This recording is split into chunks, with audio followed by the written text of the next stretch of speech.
Alright guys, it's going to be a video on how to block a punch.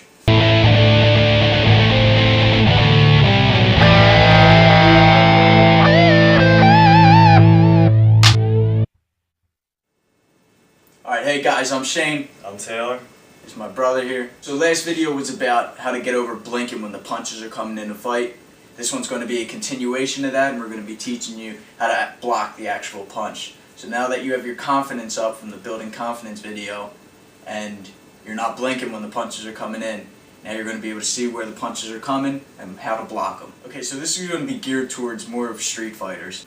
The blocks come from martial arts and boxing backgrounds, but it's going to be switched up a little bit so that it works for the small weapon of a fist that isn't padded from a boxing glove. Okay, so the most commonly thrown punch amongst unexperienced street fighters is the haymaker, which many of you know probably will be a wide right hand because most people are right-handed.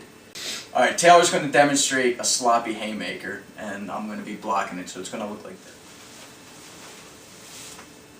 Okay. Alright, as you can see, it's probably a punch you've seen in school fights and videos on YouTube or whatever. They're going to lean to one side. It almost resembles an overhand right, except it's sloppy. They drop their left hand, which means they're not blocking that side of their face. They're going to lean that way. Their fist is going to follow a wide path, which means it's going to take a long time to get there, but it does gain a lot of momentum. And that's why people throw it, because it's the same aspect as swinging a baseball bat, the same physics. It's going to be gaining a lot of velocity because it has more distance to travel. Okay, but now that you know how to keep your eyes open, you're going to see where it's coming from, you're going to know how to block it. To take away from their hit, you can move away from it, or you can move into it. This I learned in Muay Thai with kicks. If someone were to throw a kick, you could stuff it almost, you move into it, because the most powerful point of the kick is when it hits its target. So if I were to throw a kick here, that's about its most powerful point. Okay, so if that's the point where the kick has the highest velocity, I could either step into it and nullify it a little bit, or I could move with it and catch it, because it starts to lose momentum then. Same principle here with the haymaker. Okay, now both will work fine. What it's going to look like if I move into it, Taylor's going to demonstrate. Bang. I mean, he's so open right here with my Muay Thai background, I would say. Knee to the face. And if I move away from it, it's going to look like this. Bang, he's open for the uppercut. Let me demonstrate the actual block here, up close.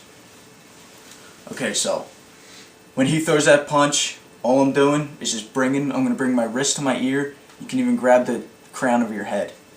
It's going to look like this from this side. And the reason for this, you want to block your ear. You don't want to get hit in the ear, because then you could break an eardrum and it'll knock you off balance. It could hit you in the temple. That's a weak point. It could hit your cheek. It could hit your eye. You want to keep your face and your head fully blocked. If he's left-handed or if he's throwing both side punches, bang this side. Keep your hands up. Just block each. Okay, so that's a simple way of blocking the haymakers. Next we're going to do straight punches. Now you can parry. A parry is from here, I'm just going to move this hand in that little bit of a motion. That's what you would do in boxing and Muay Thai, MMA. This takes a lot of practice, and if you're going to do this in the fight, I recommend practicing it a lot with a partner, with gloves, mouth guard, headgear. Taylor's going to demonstrate the jab here, and I'm going to demonstrate the parry. That's it. You're not going to come all the way here. You're going to come right here, and the reason for that is if he fakes the jab and throws a left hook, if I come all the way out, bang, he just caught me right there. So you want to be able to just right here, all you're going to do is just redirect it. Redirect it, and then if you have to, block that hook. Okay, but a more simpler way of blocking the straight punches is helmet guard, but this is going to be modified as well. Helmet guard, you see in boxing when guys are up against the ropes. You can see Ali does it a lot. You see it a ton in MMA. It's all you're doing is closing your guard enough so that punches can't slip through, so you can't get hit in the face, but you do also want to block the side of your head. Your elbows are low enough to block your chest, but your floating ribs are still exposed. So you're going to bend your knees and just tuck your chin. Okay, so a close-up shot of the helmet guard, in tight here, chin tucked, eyes open looking at your opponent. Tight enough so that punches can't squeeze through, and you're going to move as the punches are coming, move away from them. and block, make sure they hit your arms. Since this is a street fight, I recommend keeping your hands open a little bit. Keep your palms on your eyebrows, because if you get hit and your fist hits your face, I mean, you could be doing damage to yourself. You split your eyebrows open and other things. Okay, so let me just demonstrate that helmet guard with Taylor throwing the punches.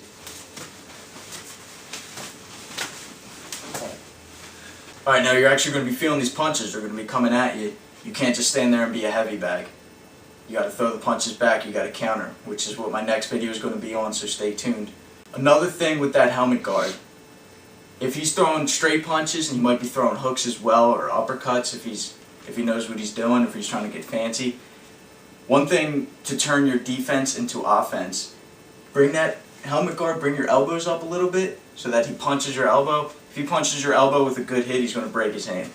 If he breaks his hand, that hand ain't going to be able to be used. So it's your turn to attack.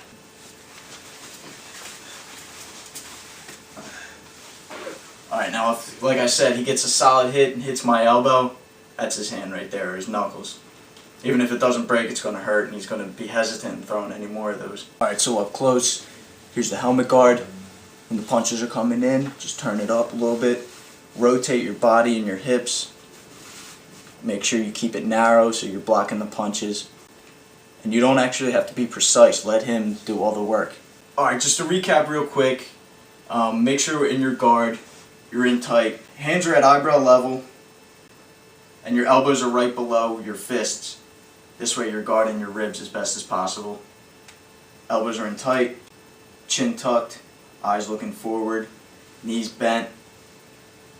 About 14 to 16 inches should be between your feet, your stance, and on your toes.